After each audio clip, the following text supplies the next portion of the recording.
All right, so here we go, washer. Okay, so this is a deal where you're subtracting your cylinders. So there's actually like a hole in the middle of your disc. So it's essentially doing two integrals. Again, the first thing you do every time is figure out whether you're stacking horizontally or vertically. So it just depends on, then the rest of your equation will fall into place. You're still doing cylinders, so you're still dealing with the pi r squared business, so that's why you're squaring it all the time, because you're just finding the area of a circle. So all these are still pi r squared, you know, whatever. And then I'm going to do the upper radius in red, so just so you are aware, and then okay, that was scary. And then the bottom one in blue, so just so you know, as we go. And then that minus k is like the distance from the x or y axis. So what did I do last time? I think it was pink. So k is distance from x-axis. This k would be distance from y, but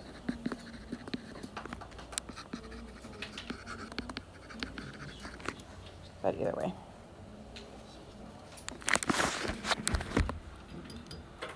All right, so again, it's all just a volume of a cylinder. You're just stacking them. The integral is the stacking part. This is the same as geometry. It's just now your height's over here, so pi r squared times height, and then this is the stacked part of it. So I really recommend you like draw your radiuses as you go. So here we have a region bounded by this graph, and the line x equals 4 and the line y equals 1 is rotated about the x-axis. So it's rotated about the x-axis. So what that means is my k is 0. Okay, because I'm not revolving it around a different line. So even though this like equation's like transformed up and to the right, like this has this like +1, and you can see that it's like above. You want to just look at where is it rotated, and that'll tell you your k. So this is your rotation, so that means this is your k equals 0. Right, so that's like the best scenario, because then you don't have to do the subtracting part.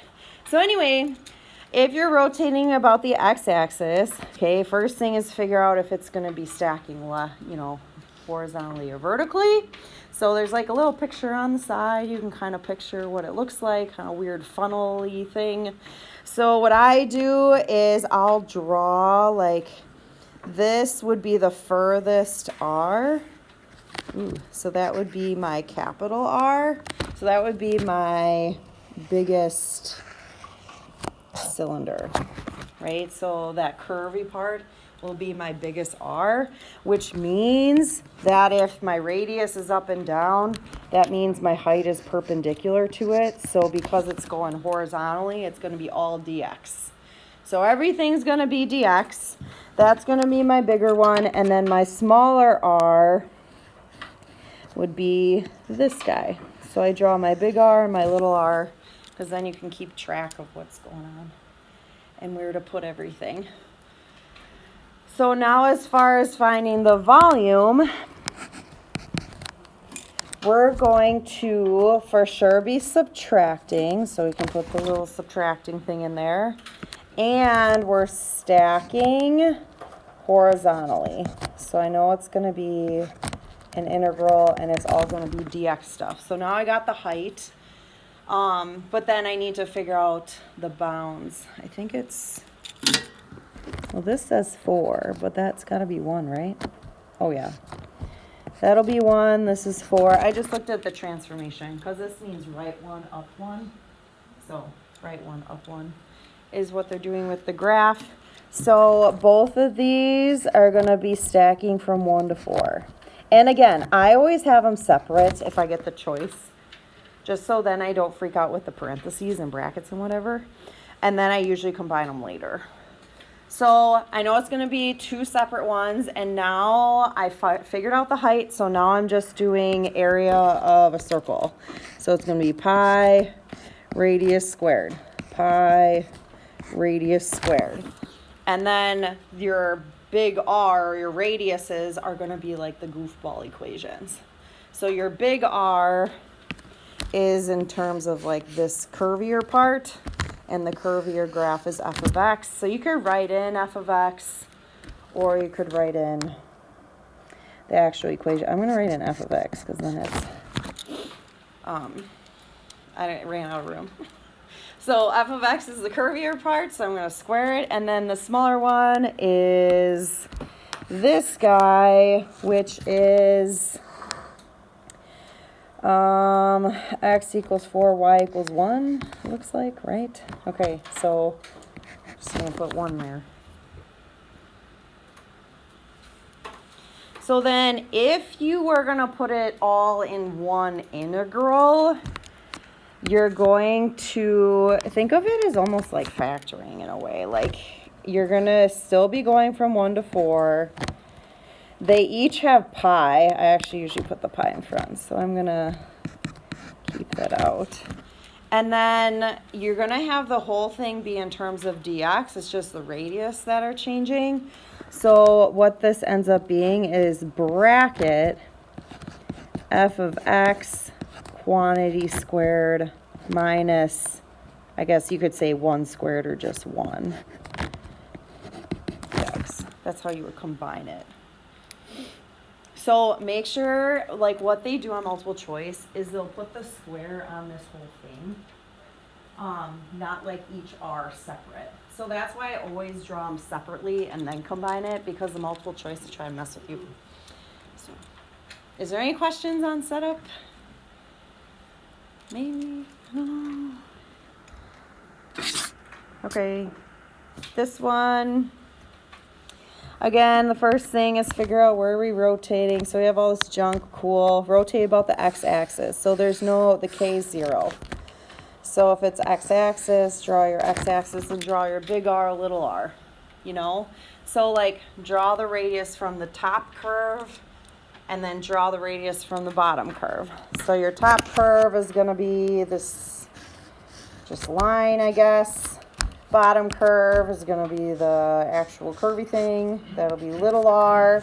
And your radius and height are always perpendicular to each other. So that's going to be in dx. Which actually is lame because they're all dx. So it's anticlimactic. Okay.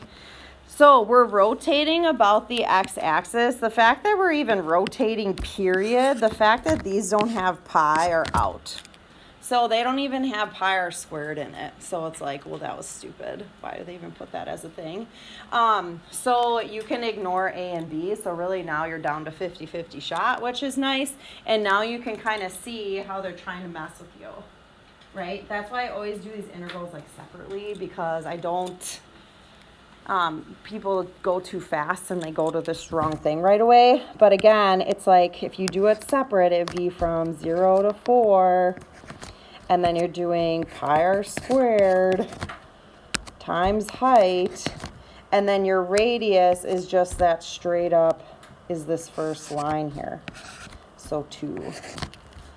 Right? So the 2 is what's being squared, not the difference. So that's why D has to be the answer. Right? Because you're doing them in like separate integrals technically. Because yes, then this one, if I did it actually separately, you know, it'd be pi r squared, and then you throw in the function. So, and then this would be square root x. So, yes, kind of. Okay, so maybe I'll do one more and then have you guys try some. All right, this guy, blah, blah, blah, blah, blah, rotated about the y-axis. Okay, so again, k is 0. So, because we're not rotating about a different axis, it's just regular y-axis. So we need to, if we're rotating about the y-axis, draw, it means your thing's going to go like, I don't know, tornado style, okay? So it's going to go this way. So that means my circle, my furthest R, I mean, this one's going to be huge. It's going to be way over here, right? Because this is going to be like a huge disc. Ah! Okay, so that would be my first big R. And then my radius and height are perpendicular. So if my radius is horizontal, my height is vertical, which means we're in dy world. So that's going to be my big R. My little r, I got to subtract this like white space, is this little guy. Again, still going to be in terms of dy. So then as far as setting it up, you're going to do volume equals, and now we're only in y world. So I know it's going to be dy. I just have to figure out if that means I'm doing dy, I have to figure out that I'm stacking vertically. So I'm stacking these guys from here to here, it looks like. So be careful to use the correct value. We're not going to use 4 because that would be horizontally. So since I'm stacking them up and down, that's going to go from 0 to 2. And we're doing pi radius squared because that's how you find the area of a circle. And then my first radius is that line thing, right? Yeah, 4. So that's your first part. And then you're going to subtract the curvy inside part. So then you're going to subtract. I'm going to put it down here actually. So we're still going to go from 0 to 2.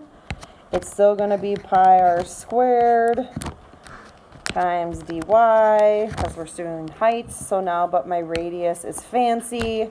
It's this thing, and this is perfect because it's y squared. So it's already set up, and you want it only to be y things. So that's how you would set them up. And then if you did them together, think of it as factoring in a way. So you're still going to have the pi's in both of them, the integrals in both of them. So the pi's in both, the 0, the 2 is both, the dy's in both. It's just what's different between them is the radius. So this would be the 16, 4 squared. And then the minus, and then this would be y to the 4th. And then you would integrate it, but we're just doing setup, so you know. Yeah? If the k wasn't 0, then you subtract it from both. Yes. Yes. Which brings me, wait, just kidding, not this one, but another one. So why don't you guys figure out number 4? See if you can do it. I think you can.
You're as fast at this.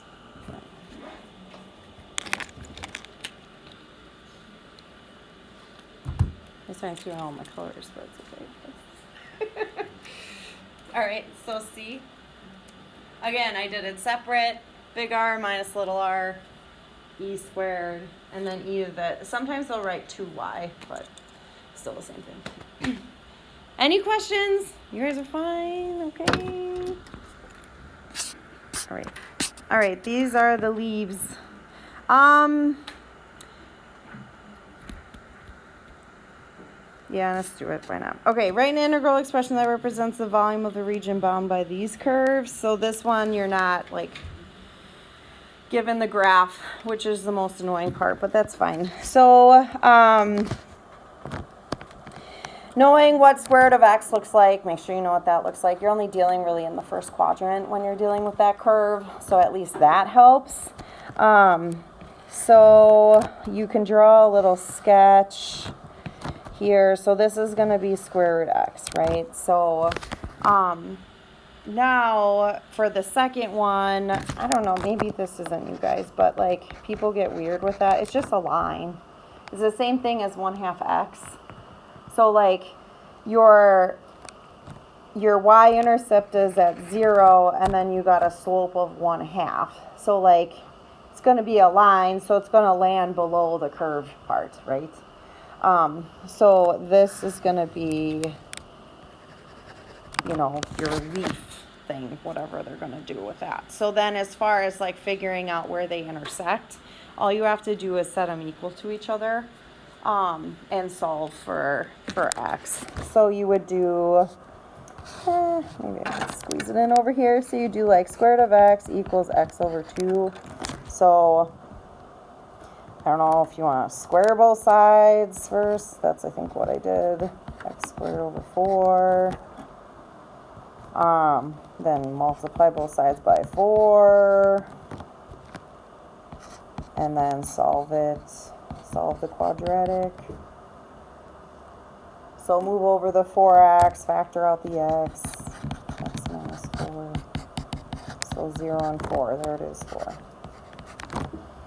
Okay, so my x is 4, my y is, what would that be then? 4, 2, right? Because you just plug it into one of them. So this would be, I like to write 4, 2, it makes me feel better. Okay. So there, we got stuff.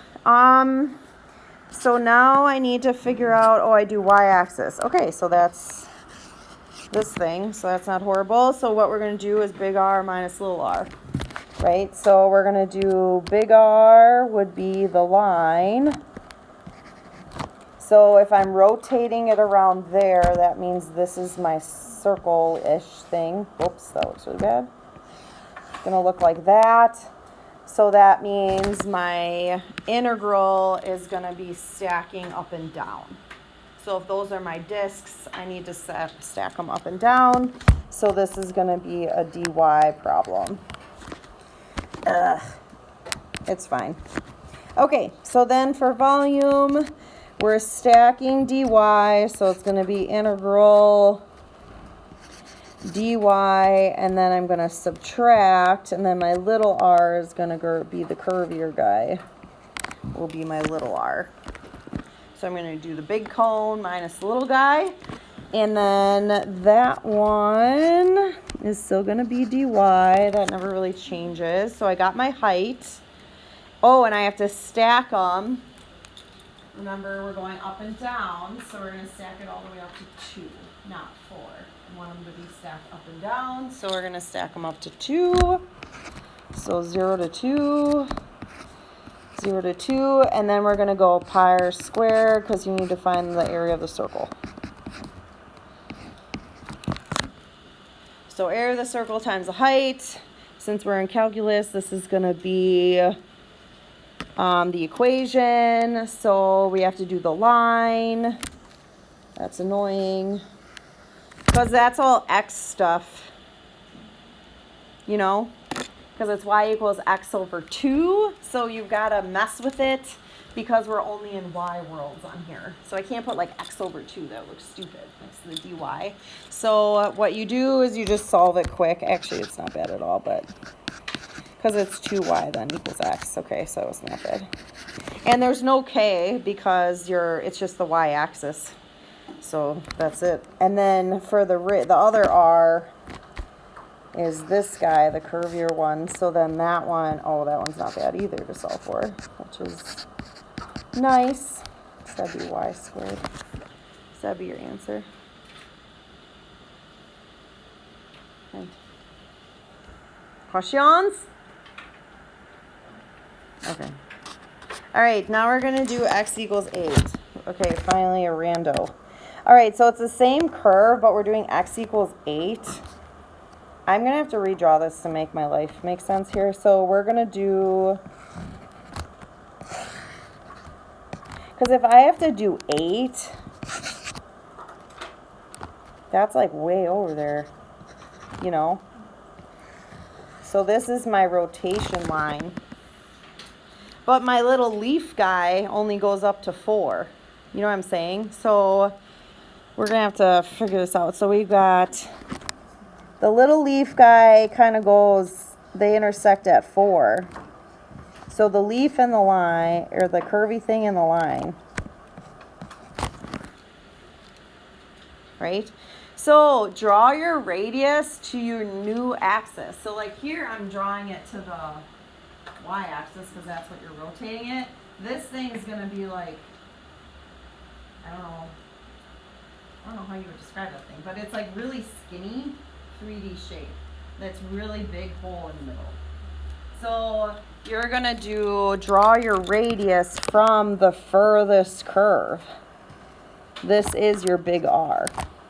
So I switch, right? Because the first one, it was the line was the big R, but now this one, the curvier part's going to be the outside of the shape. So that's going to be the bigger one. And then my smaller one is going to be the line. So that's going to be my little r. So again, like if you want to draw a picture, I mean, it's going to be pretty big. So if you're like going this way, that's your radius. Your height's always perpendicular to it. So again, this is another dy. dy-er. So as far as volume's concerned, we're still stacking it 0 to 2. It's still the same curve. So I'll just do 0 to 2. And then I know this is going to be dy because we're stacking up and down. So I got the height dealt with. Now I'm going to do the pi r squared part. So I did the pi and then the blank for the squared radius. And then the big R, that's the curvy one. So that's the square root x. But I can't put x junk in there because it's all y things. So I'm going to plug in the y squared, which is the square root x solve for, right? And then because I'm doing this in regards to x equals 8, for k, you're going to subtract 8. So all the other ones we've always done like y equals x or k equals 0 for all of them. But if you think about it, like technically, the way in my geometry brain, I would technically do 8 minus this curve. But remember what we did the other day? It doesn't matter if you have them switched. It's the same thing when you're squaring it. So like if you were to distribute this out, or if you distributed this, you get the same thing. You get the same answer. So I just kind of go rule of thumb. It's always the curve minus whatever distance away from the x-axis. So that's just the first one, because think that radius is pretty big. So you have to account for the fact that that radius is so large. It's not just this little piece. That's what this is. So that's the first part, and then you got to subtract the big hole in the middle, which would be 0 to 2 again, dy. We're still doing discs and cylinders, so pi r squared, and then my radius then is now the line, but it has to be y stuff, so it's going to be 2y and then minus the 8. Because the same thing with the other one, you have to put them on both, because if you just did the 2y, it'd just be this little chunk. You need like this full length. So geometry brain me would have done 8 minus that, but this is the same thing. Is there any questions? Do you like? I like doing these. You guys, maybe? Okay. Anyway, so there you go. That's the answer. Why don't you guys do this? If you can do this, you are amazing. Just set up. You don't have to solve it. Oh, I solved it. Did you really? Good for you. Well, I didn't do it yet. Oh, I don't have the answers. I just have the setup for this one. No. My mental math only works when I did the problem last year.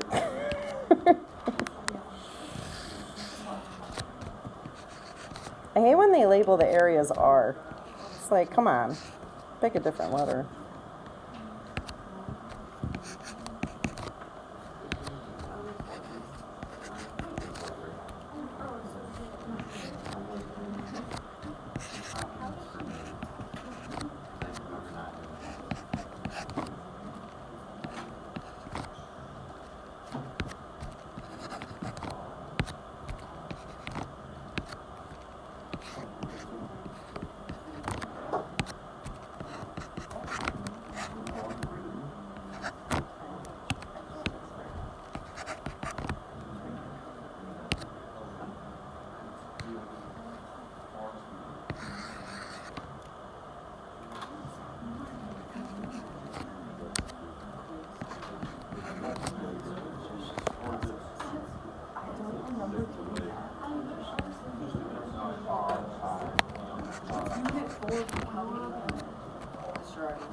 Applications of integration.